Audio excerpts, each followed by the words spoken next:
Hello and welcome to NPS Now, your source for news and information about Norfolk Public Schools. I'm your host, Karen Tanner, and I have two special guests today to talk about the new Southside STEM Academy at Campostella. We're going to get that right every time.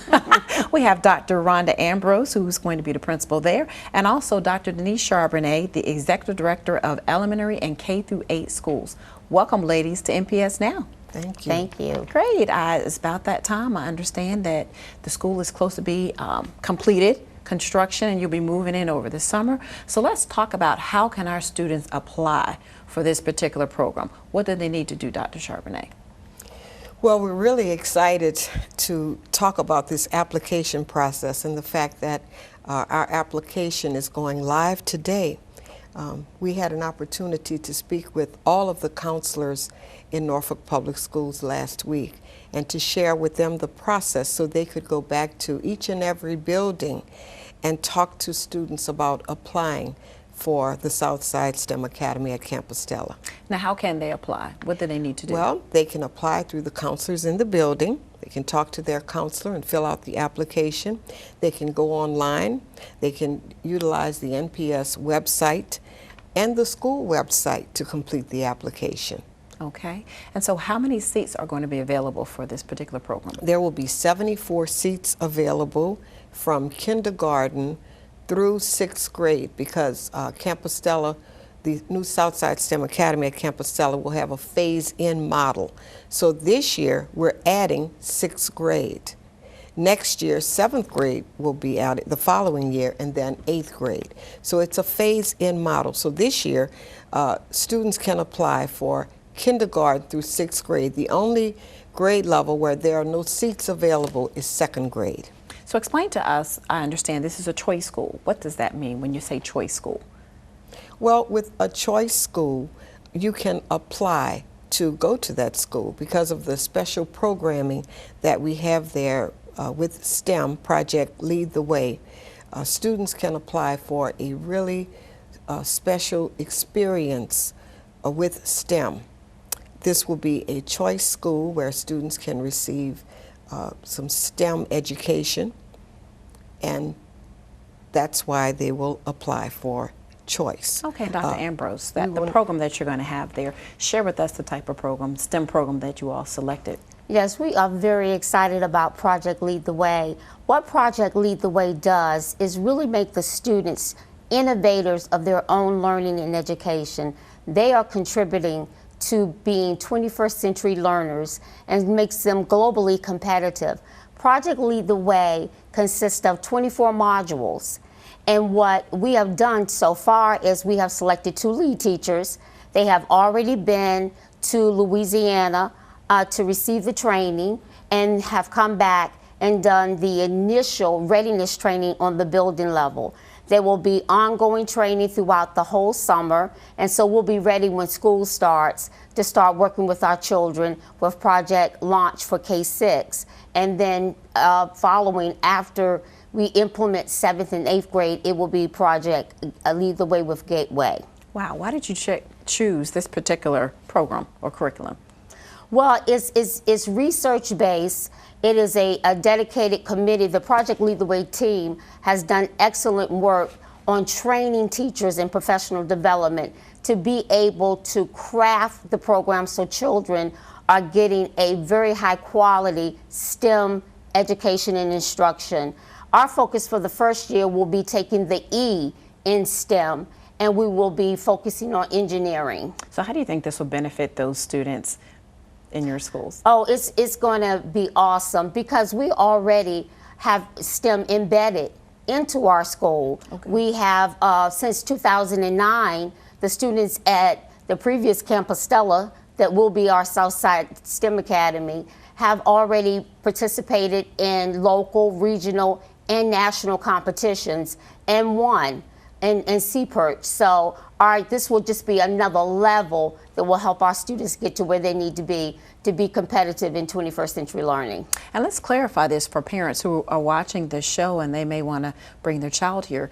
The students who are currently attending the Southside STEM Academy at Campostella right now, they're going to be segueing over to this school, but then there's 74 seats available for any other students from across the district that can apply, correct? Across the district and outside the district. And outside of the district. Okay, so what if a parent's watching this and saying, well, I'm not in the district, but it's a choice school, can I get an out-of-district transfer? Would that work?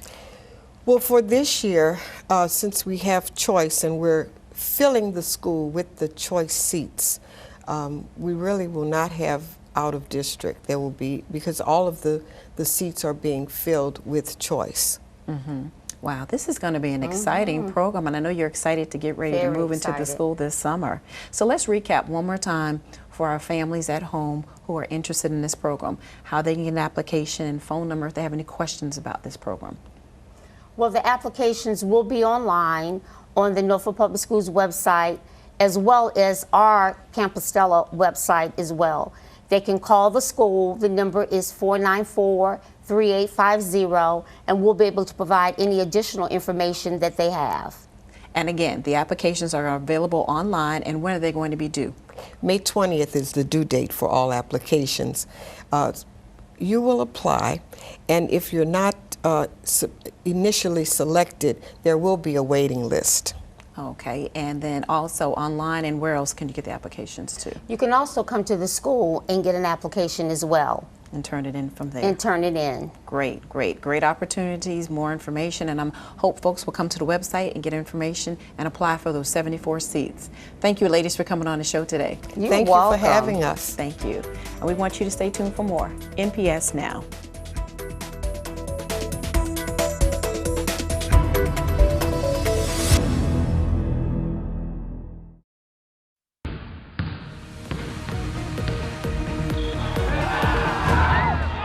Welcome back to NPS Now. I'm Steve Sutmiller, Senior Coordinator of Athletics. Today we have two guests. We're going to talk a little bit about student athletes.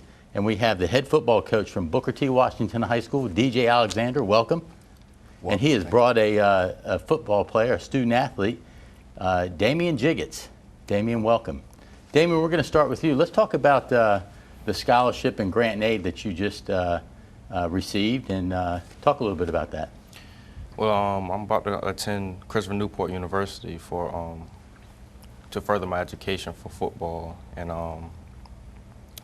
the process of it, I got accepted to 10 total schools for my education, and the elimination process was pretty tough, and overall, Christopher Newport showed the most interest in me for football, and I know I wanted to extend my football career, and when I went to the visit for the school, they had a pretty prestige campus, and I really liked the school, so that's pretty much why I chose Christopher Newport. And they gave me a pretty good financial aid package. All right, well, 10 offers is pretty good. Coach, let's talk about this process, because you're a former student athlete. You played at Granby High School. You went through this process. You played at William & Mary, and that's a great honor to attend that school and to play at that school. So talk a little bit about the process for Damian. A lot of coaches come into the building. The first thing they normally ask is for a transcript. They want to first make sure it's going to be a good fit for their program, not more so as athletics, but more importantly, academics. So a lot of coaches continue to come into the building, and a lot of the teachers have to be accommodating, because they have to allow Damian to come out of class a few times to talk with each coach, so they get a feel for him, get to know him better, make sure he's a high character kid and he has the grades to accommodate his character and athletic ability. So the process was very long, because he have to make sure it's a good fit between him and what he's looking for as far as pursuing a college degree, and also making sure it's a good fit as far as the coaching staff that's going to pretty much coaching for the next 4 years. Okay. So, I mean, you had a number of athletes, a number of seniors. So, you know, how is that process as a coach to get everybody involved, to be seen, and to get that message out that you have some players? I can't do it by myself. I have great assistant coaches who also help me with the recruiting process, and we all sit down and we meet, and we try to figure out a game plan for each one of our student athletes. behind the scenes and see what level would be a good fit for each athlete. Some athletes are Division I, a Power 5 conference. Some athletes are Division II or Division III or private school. So we have to sit down and figure out what's the best blueprint for each student athlete. And then at that point, we'll contact different coaches within that level and then try to get them to come into the school. We have to send out a lot of highlight tapes online through Huddle, which is a software program. We have to send off transcripts. So it's a very long process. And then eventually try to get some kids to the campus visits, camps, and one-day camps. All right. Damien, you had a big celebration this past week, and you saw some other student athletes. They were able to further their career. So how did that feel to be part of that? Well, it was a real special feeling for me, and to see all of my teammates getting accepted to other colleges and being able to extend their education. Because a lot of the kids that I walked in my freshman year with isn't walking across the stage this year. They might have dropped out or just couldn't make it with me. And to see student athletes be able to do that and get offers or just accept the college period to just extend their education, it's a real special feeling.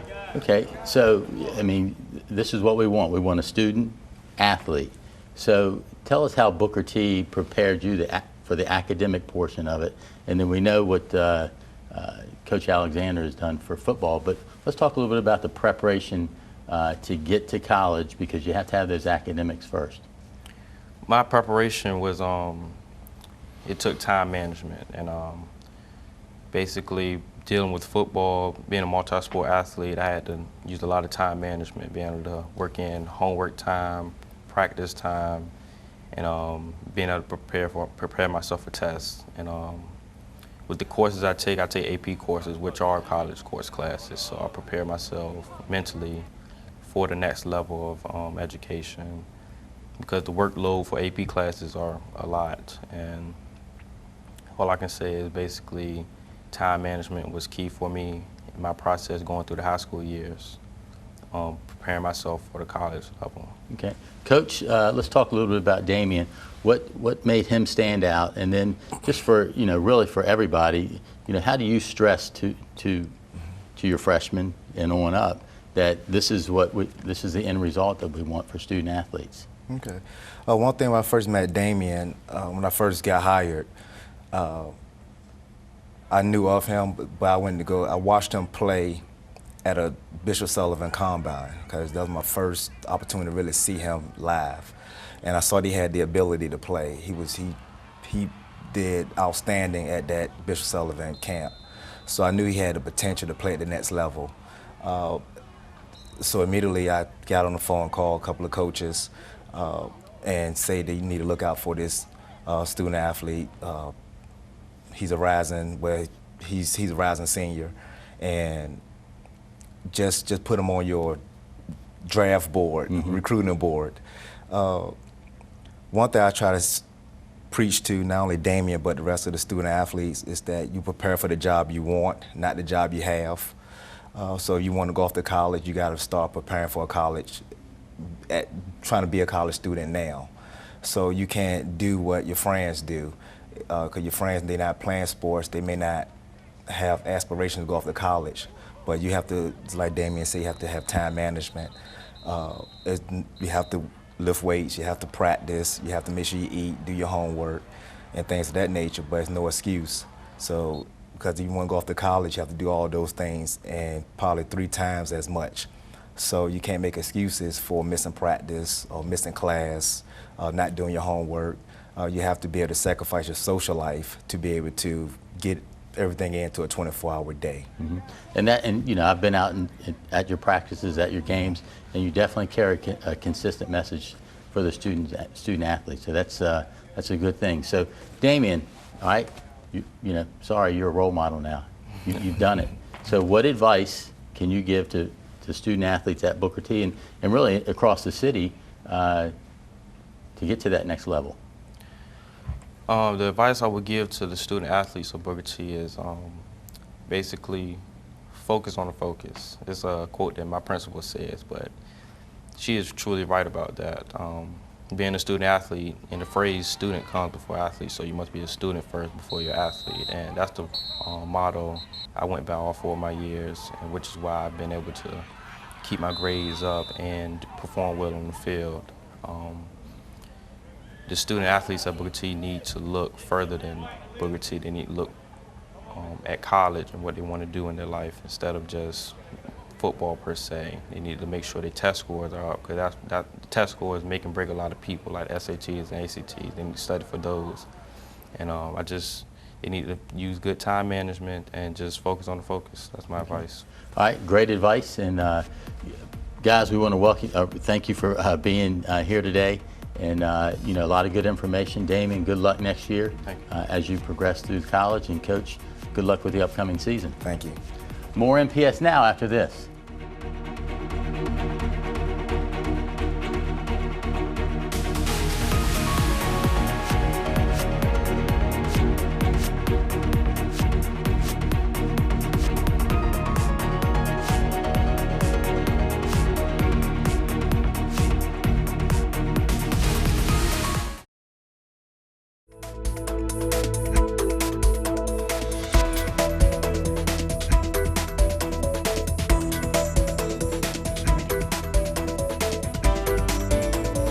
Welcome back to NPS Now. With me today is a very special guest. She's been with the district over 42 years as Dr. Barbara Laws. She is the Senior Director for Art Education here at Norfolk Public Schools. Welcome to NPS Now. It'll be your last hoorah here on the show, I understand. Evidently, yes. This would be it. Yeah, wonderful to have had you in the district so long, and I'm excited to hear, as the school year is winding down, what are some of the things that's going on now, or have gone on? Well, it's you know, as we start our second semester, we take advantage of every opportunity to show off what the students have done in their classrooms. We're very fortunate in that people get to see the products of learning that occur in the classroom, and so we're very happy to do all of our exhibits. We started out with Student Gallery. It's a collaboration with the regions in the beginning of February. And we went from there to Youth Art Month in March, and in April we did the middle school, and we've just put up the high school show. So where are these exhibits around the city? Well, most of ours are at Youth Art Month in the middle school and the high school are all at the Fitness and Wellness Center, which used to be the old JCC, not too far from Granby High School. They have a wonderful space in the atrium. We have kind of a partnership going on with Prime Plus, the senior folks there, and we kind of share display equipment, and we can store our stuff there, and so it works out really well. It's good to have community partners. And you've had a continuous relationship at Military Circle Mall when I go to the every movies month. there. I just kind of think of that as that's a monthly thing. Yes. So we change, with the exception of June, will be our last one until September. So what does it take to put these art exhibits together? A lot of craziness and a bit of organization. It's an interesting thing. I taught on a cart for many years, and it's kind of the same thing on a larger scale. You have to be mindful of taking care of the students' artwork and transporting it carefully. The middle school and high school and student gallery are all juried shows, and so with particularly the ones that are in district, middle school and high school, the teachers deliver the student work, and we have outside jurors who select the work that goes in the show, and they award the prizes. Kind of share with us what a juror is, well, a jurist is. They look at the work, and they're folks who look at the work. That we typically have an art educator, because we think it's important that someone who's judging student work has an understanding of the learning process and values the learning process and the products that come out of the classroom. So, and then typically an artist or an art educator. We've had what used to be called the slide librarian from Old Dominion.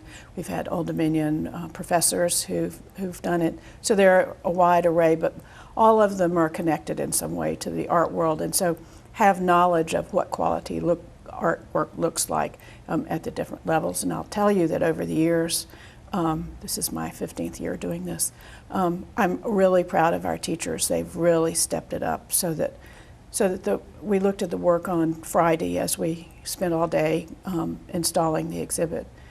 And the quality of the work over the past 15 years has really risen. The kids are getting that sequential instruction through K through 12.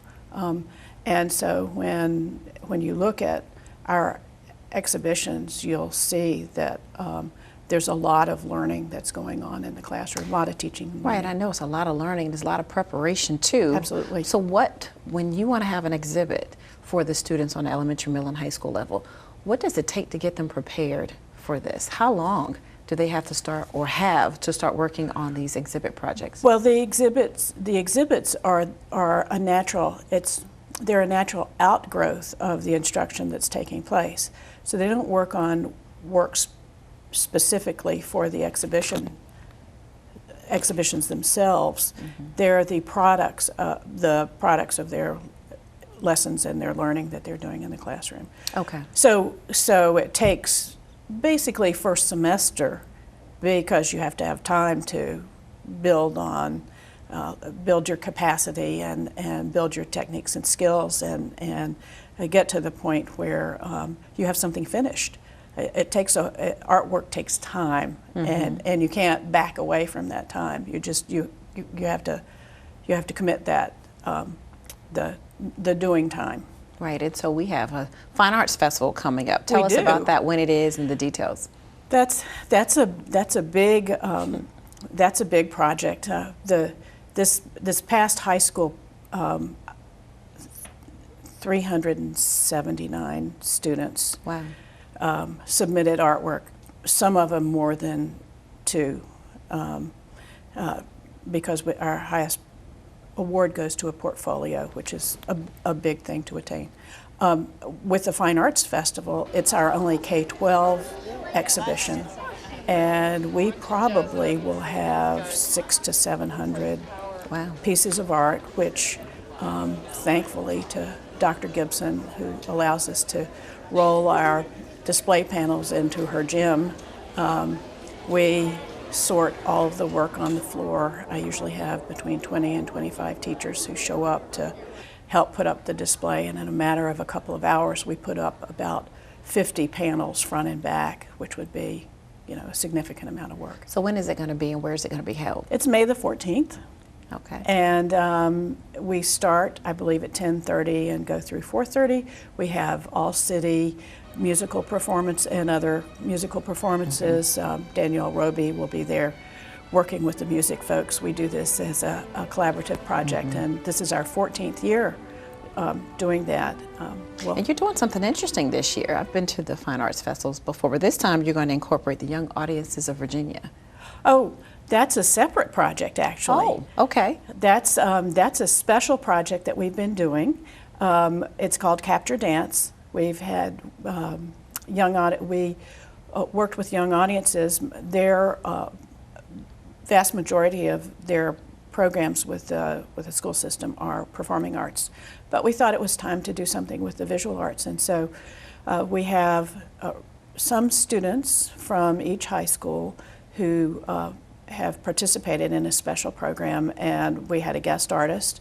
Then they went to Todd Rosenlieb dance rehearsal, and took sketchbooks or cameras or what have you, looked at the rehearsal, tried to capture some of what was going on in terms of the ballet that was going on at the time, and then went back and created artworks and had another guest artist, had the same guest artist who came back again to work with them and look at what they had done. That is phenomenal. And then we're going to have an exhibition, and the Todd Rosenlieb will also have a performance. So it's a really exciting opportunity for us to collaborate. And a once different again. twist. Absolutely. A different twist. Yeah, well, great. Well, you've been with the district for a very long time. I kind of mentioned it, 42 years. What have you enjoyed the most about being here at Norfolk? That's really hard to sum up. After 42 years? Almost 42 years. I guess the opportunity personally for me to learn and grow as a professional educator and art educator. Over the years, I've been an assistant principal, an elementary art teacher, and an instructional specialist, and now I'm the coordinator for art. And I've been in many different schools. So if you count the places I've been back to and the places that I've been, I think this is my 27th location. Wow. I've closed some schools that are no longer. The opportunity to work with all the folks in the schools who are there to help students learn and make their lives better. Right. I think it's the people, it's the students and the teachers and the administrators that I've had an opportunity to work with, and the opportunity to learn and grow. Well, thank you for your service here with Norfolk Public Thanks. Schools, and look forward to the Fine Arts Festival coming up soon. Well, we're excited about it. Great. We're planning for it now. Great to have you on the show. Thanks so much. And we want to thank you for watching NPS Now. It airs weekly on WNPS, Channel 47, or you can view us online at www.npsk12.com. If you have any great story ideas or information you'd like to share, you can email us at npsnews@npsk12.com. Again, we want to thank you for watching NPS Now.